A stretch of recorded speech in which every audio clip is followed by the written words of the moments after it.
at the 12th Superlap battle.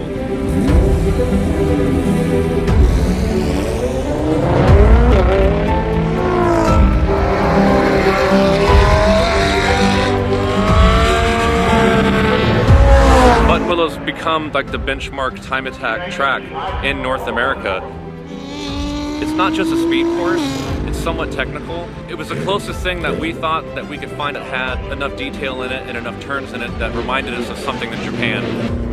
We have a ton of all-wheel drive cars out here today. That makes up most of the field, and rear-wheel drive cars. But it's really cool to see the battle in unlimited front-wheel drive with Daijiro Yoshihara in the Spoon car against Will Au-Yeung from Canada, PZ Tuning against James Houghton in the R Division Type R. Those three guys are within a second of each other, and I'm sure it's going to come down to the very last session.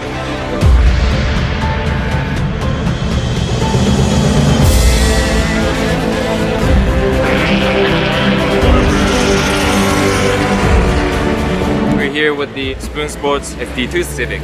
We set the record last year, which 145.5. So today we're here to break our own record.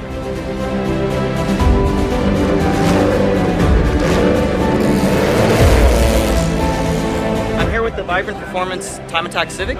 The goal is to try and, beat Dai's Spoon Sports Unlimited front wheel drive record, and obviously, hopefully win the class. We're actually from Canada, so it was a 2,700 mile trip to come down here. So a lot of prep. Unlike a lot of teams where they're not too far away and they can go back and work on their cars. We're so far. We brought a lot of spares, just about spare everything other than a car.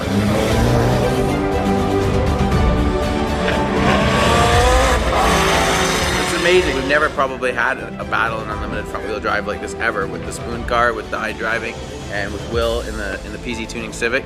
I'm a 144.1. Will is a 143.3, I believe, and I believe Dai is in the 46s, but I know he's got a lot more in that car. He hasn't really had a clean lap yet today. So to have the biggest time attack event of the year and have a crazy battle like this it's really exciting. The tuner scene was really exploding in 2003 and 4 and 5. At that time, Super Street magazine, were going over to Japan and seeing what the hot new trends were over there, and they wanted to throw a time attack. They saw that this was happening in Japan, and they liked how it was, that it was to where tuners can get involved. It was kind of like a shop competition in a sense. It was a closed event. It was invite only. There was no spectators or anything like that. So that's obviously evolved and changed to where in order to grow it, we've opened it up to everybody, not just invite only, and now we have competitors that come from almost any state that you could name come out and represent.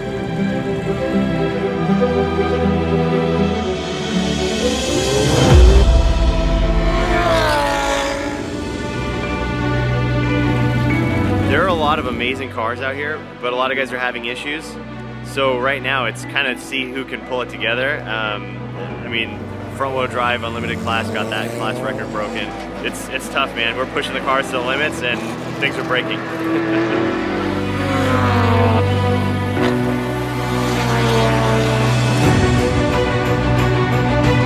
The competition's been pretty stiff. My class has a lot of fast cars out there, but I'm personally just working on my own personal best times. I was running a 2:01.2 as my best time, but just recently I did a 1:58.8, which I'm super stoked on that. Yesterday I didn't get to run much time because I had a lot of brake pad issues and a lot of problems with the car. But we got everything sorted out thanks to my teammates over at Stand Performance, and we got everything hooked up and the car runs phenomenal now. So I'm ready to go kill it and hopefully do a 56.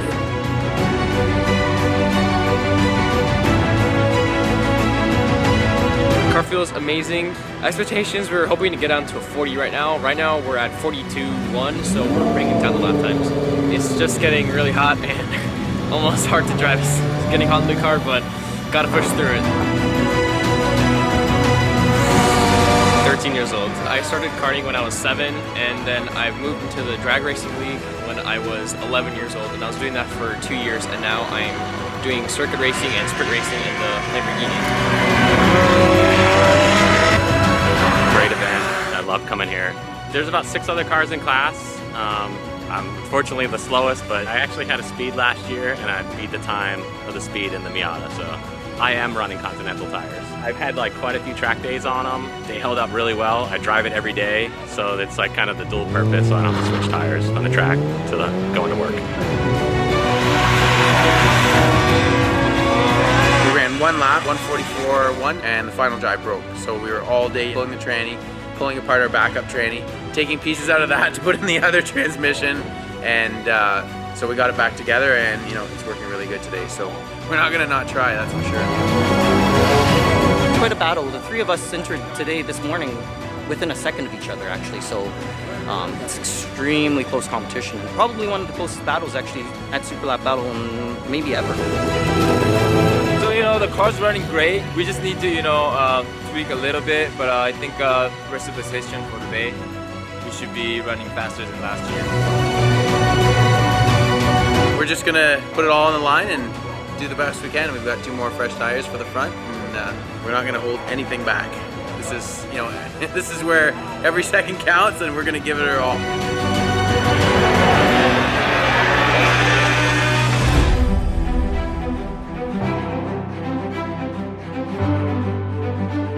I told myself I wouldn't drive all 3 at every session, but since I'm fighting for position, it looks like I'm going to be driving all the cars every session. I'm actually in first place at the moment, limited rear-wheel drive with the Viper.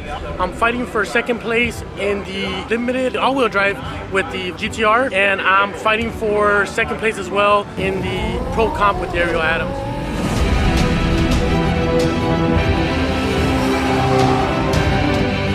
It's exhausting. I didn't think it was going to be this bad. I've done 2 cars before, but 3 cars, I don't think I'll ever do it again. It's just too much. I cramped my left leg, you know, using the clutch on the Viper and the Ariel Atom, and you know, when you get a cramp, it hurts. But I have to put the clutch in, so you got the adrenaline rush going, so that kind of helps. It's been going really well. We're not getting the times that we want quite yet, but we're getting faster every session as we try to learn the track. The car feels fantastic, so really can't complain. I love the track, I do. It's a little dusty, so it gets difficult. You know, sometimes the track is great, and sometimes when too many people have off-roading adventures, it gets a little dusty and makes the track a little crummy for the rest of us. But, you know, you're really just trying to beat yourself, better yourself, you know, better your car. We come here and we stack up against each other, but at the same time, most of us, especially in the lower classes, are really just trying to beat our personal best. So for me, if I'm getting faster every session, I'm happy. Currently in the lead, just by a few tenths though, so it's really tight up top. Whether or not the track conditions are going to be ideal to get more time out of the car is going to be the question. It's getting pretty hot out there right now. I think like the high today was going up to 90 degrees, and pretty much just try and get a perfect line out there. That's going to be the goal. We have 1 more session to go, and hopefully temperature gets lower, and then we can do a little bit better than what we have done so far. I think we're sitting 3rd place right now, but the 1st and 2nd are really fast, and they're doing really good. And I know they can do even faster in the last session. So it'll be really tough for us to beat those 2 guys, but there's still a chance, so we'll try. We've got another fresh pair of tires to put on, and we're gonna, you know, make a few improvements to the splitter and try to keep it off the ground a little bit better, and we'll hopefully be able to bring it for the last session.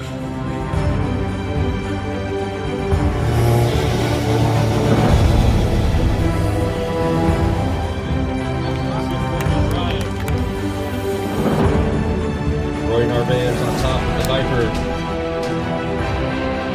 Tuning Honda Civic car number 113, Mr. Will Au-Yeung, come on up from Canada. This 12th Superlap battle in 2016 is the largest one that we've ever had. 80 competitors, so that's really amazing. You know, we see over the next few years or so that this event becoming the premier event in the United States. I don't see this event getting any smaller. I see that it's back and it's bigger than ever.